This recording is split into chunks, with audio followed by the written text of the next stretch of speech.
भोजपुरिया खबरी बिहार झारखंड के ताज़ा खबर देखी। आज ताज़ा खबर आ रहल बा रोहतास के दाऊद प्रखंड से,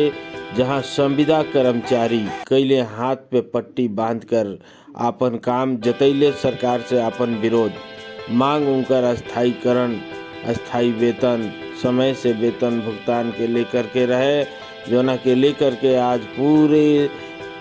प्रखंड भर के संविदा कर्मचारी हाथ में काला पट्टी बांधकर कइले विरोध प्रदर्शन,